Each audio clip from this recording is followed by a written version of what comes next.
Students, कैसे हैं आप सब? उम्मीद करती हूँ आप लोग अच्छे होंगे। आज आपकी वर्कशीट नंबर 9 आई है, इसे अच्छे से लेबल कर लीजिए, डेट डाल दीजिए, क्लास, सब्जेक्ट, अपना नाम, अपने टीचर का नाम लिख लीजिए। एसएसटी की वर्कशीट है, दोनों मीडियम में मैं बनाऊंगी, तो चलिए इसे पढ़ना शुरू करते हैं। तो देखिए यहाँ आपको क्या लिखा है, आज हमारा टॉपिक क्या है, वेयर डिड पीपल लिव, यानी कि लोग कहाँ रहते थे। Well, eating your food, have you ever thought from when and where that wheat or rice in your food begin to grow, यानी कि क्या आपने कभी सोचा है, जब आप खाना खा रहे होते हैं तो कभी आपने ये बात सोची है कि कब और कहाँ चावल, गेहूँ ये उगना शुरू हुए, किसने उगाया सबसे पहले। तो देखिए लिखा है, let's find the answer of this question through the given map. चलिए इस आंसर को ढूंढने की कोशिश करते हैं मैप के थ्रू। तो देखिए यहाँ आपको ये मैप दिख रहा होगा, ये देखिए ये आपके इंडिया का मैप है। इसमें कुछ हिल्स दी गई है, गारो हिल्स है ना, इसी तरह से थार रेगिस्तान है, कुछ नदियाँ भी दी गई हैं, कुछ जगहों के नाम दिए गए हैं।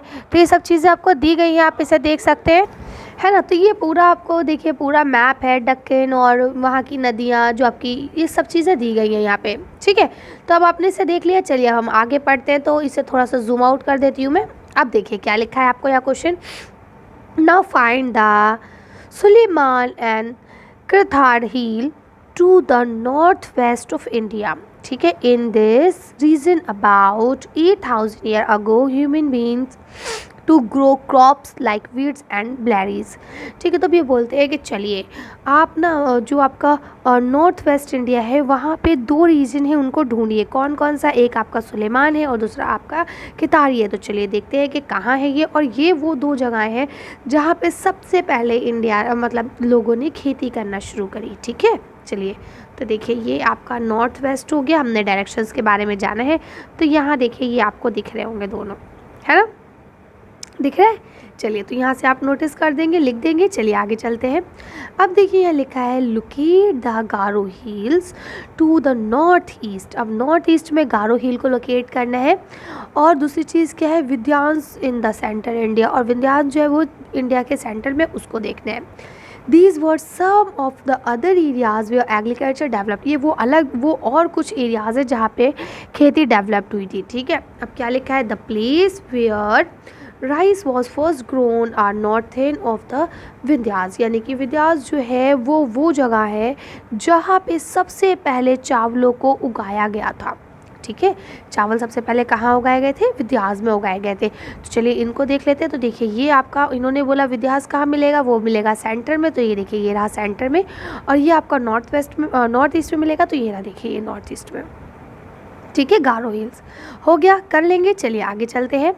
अब देखिए यहाँ आपको लिखा है, trace the river Indus, Indus river जो है, ठीक है, जिसे हम हिंदी में सिंधु बोलते हैं, है ना। और इसकी ट्रिब्यूटरीज, यानी कि ट्रिब्यूटरीज किसे कहा जाता है, tributaries are small rivers that flow into the large river, यानी कि वो छोटी छोटी नदियाँ जो बहते हुए आकर बड़ी नदियों में मिल जाती है, उनको हम लोग ट्रिब्यूटरीज कहते हैं। जैसे कि यहाँ पे झेलम, चेनाब, रावी, बीस और सतलुज है, ठीक है।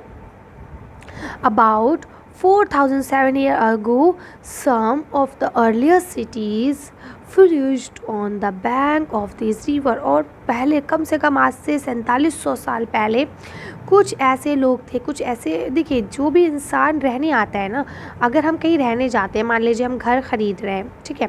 तो हम घर ख़रीदते टाइम या हमारे मम्मी पापा घर ख़रीदते टाइम क्या देखते हैं कि वहाँ पे लाइट है नहीं है, पानी है नहीं है, सड़कें कैसी हैं, है ना, दुकानें, मार्केट्स है कि हमें सामान इजीली मिल पाएगा नहीं मिल पाएगा, यही चीज़ें देखते हैं ना। तो पहले ज़माने में ये मार्केट और ये सड़कें और ये बिजली तो होती नहीं थी। तो वो क्या करते थे, वो ये देखते थे कि जो हाँ हम रह रहे हैं वहाँ हमें पानी मिलेगा, यानी नदी है कि नहीं है। अब नदी के इर्द गिर्द की जो मिट्टी होती है वो बहुत उपजाऊ होती है, तो उन्हें पता है कि भाई खाने का सामान भी हमें इजीली मिल जाएगा। तो जनरली लोग जो है वो क्या करते थे, रिवर के पास आके ही बसते थे। आप देखिए आपके जितने भी बड़े बड़े शहर हैं वो सब नदियों के किनारे बसे। देखिए दिल्ली आपकी जमुना नदी के किनारे बसा है, जिसे हम लोग यमुना रिवर बोलते हैं। आप यूपी वगैरह देख लें, वो सब आपका किसके किनारे बसा है, गंगा नदी के किनारे बसा हुआ है ना। लखनऊ चले जाए तो वो किसके किनारे बसा है, वो वहाँ पे गोमती नदी है, उसके किनारे बसा हुआ है ना। या आप कलकत्ता जाते हैं तो कलकत्ता में हुगली नदी है ना। तो क्या कहने का मतलब है, जितने भी बड़े बड़े आप देखिए स्टेट, बड़े छोटे कैसे भी देख लें, सब क्या है, नदियों के किनारे बसे हुए हैं, ठीक है। वही बात इन्होंने यहाँ बोल दी। अब यहाँ लिखा है फिल इन द ब्लैंक्स। अब आपको फिल इन द ब्लैंक्स लिखना है। ए और बी दो दिए गए, वो लिखा है wheat was first grow in, यानी कि जो वीट थी, गेहूँ था, वो सबसे पहले कहाँ ग्रो हुआ, ठीक है। और rice was first grown in, और राइस कहाँ उगा सबसे पहले। तो चलिए इनका आंसर देखते हैं। देखिए यहाँ से आप आंसर लिखेंगे कि वीट जो है वो सबसे पहले सुलेमान और केतारी हिल्स में उगा था, और दूसरी जो आपकी राइस है वो गारो हिल्स में उगे थे, ठीक है। तो कर सकते हैं आसानी से। चलिए आगे पढ़ते हैं। अब यहाँ नेक्स्ट आपको क्वेश्चन लिखा है what are the name of the tributaries of the river Indus, यानी इंदू नदी की जो सहायक नदियाँ हैं उनके नाम बताइए। चलिए देखते हैं। तो देखिए इंदू नदी की सहायक नदियाँ अभी आपको बता दी गई हैं, झेलम, चिनाब, रावी, बेयस और सतलुज, ये है, ठीक है। तो आप इन्हें लिख सकते हैं। चलिए आगे बढ़ते हैं। अब यहाँ देखिए लिखा है इन द गिवन मैप, ये आपको जो मैप दिया गया, identify the tributaries of the river Ganga. अब गंगा नदी की आपको सहायक नदियाँ देखनी है। तो देखिए इसको क्योंकि मैप में ही देखना है, तो इसलिए मैं आंसर आपको कॉपी पे नहीं बताऊंगी, सिर्फ यही हम लोग देख लेंगे। तो देखिए ये यहाँ मैंने ये जूम कर दिया है आपके लिए। तो ये हो गई आपकी मेन गंगा नदी, ठीक है। अब गंगा नदी में देखिए ये आके यमुना नदी भी मिल गई, ये देखिए सोनार मिल गई, ठीक है। ये देखिए आपकी चंबल मिल गई, ठीक। तो ये सारी नदियाँ जो हैं आके गंगा नदी में मिल जाती हैं, ठीक है। तो ये सब क्या हो गई, ये सब आपकी गंगा नदी की सहायक नदियाँ हो गई। तो आपको ऐसे ही मैप पे बना लेना है और इनके नाम लिख देने हैं, ठीक है। चलिए तो आप लोग कर सकते हैं। आज की वीडियो को हम यही ख़त्म करते हैं। आज की वर्कशीट में बस इतना ही। अगर आपको हमारी वीडियो पसंद आई हो तो प्लीज़ इसे लाइक और शेयर करें। अगर अभी तक आपने हमारे चैनल को सब्सक्राइब नहीं किया तो प्लीज़ हमारे चैनल को सब्सक्राइब करें। Thank you for watching.